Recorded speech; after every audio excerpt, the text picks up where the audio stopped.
Pro dokonale bohatý a čirý vývar začněte tím, že vložíte očištěné hovězí kosti do hrnce s vodou. Přiveďte k mírnému varu, poté snižte plamen, přidejte pár plátků zázvoru a nechte velmi pomalu táhnout přibližně 8 hodin. Během vaření pravidelně sbírejte pěnu, aby vývar zůstal čistý. Po 8 hodinách se objem zredukuje asi na polovinu. Kosti poté vyjměte. Hovězí maso omejte, můžete použít klišku, hrodí nebo pupek dle chuti. Nakrájejte zázvor a citronovou trávu. Vložte je do hrnce s masem a lehce polejte vodou, aby se nepřipálilo. Dochuťte 1 až 2 lžícemi koření. Koleno připravte tak, že ho před vařením pevně zabalíte do potravinové folie, aby po nakrájení mělo pěkný kulatý tvar.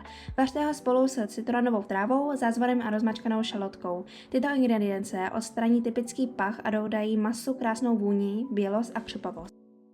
Mezitím si připrav tu tmavou želatinovou část. Po 8 hodinách vaření vývaru přidejte citronovou trávu a cibuli a vařte ještě asi 15 minut, aby se chutě krásně propojily.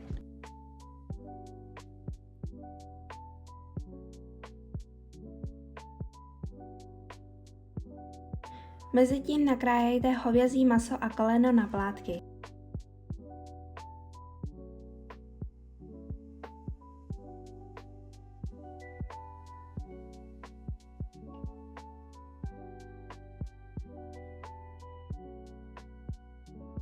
Po 15 minutách citronovou trávu a cibuli vyjměte.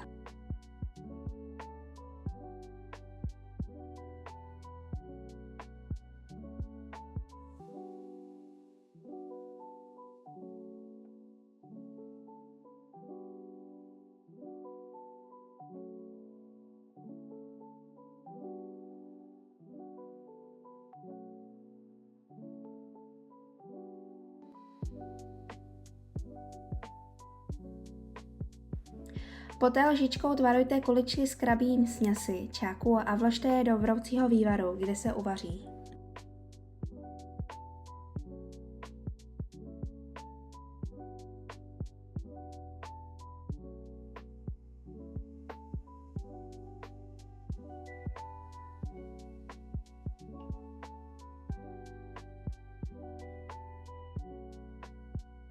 Na závěr naaranžujte nudle do misky, přidejte maso, koleno, krabík, knedlíčky a další ingredience podle chuti. Zalijte horkým vývarem a vychutnejte si vonavou, lahodnou misku plnou chuti.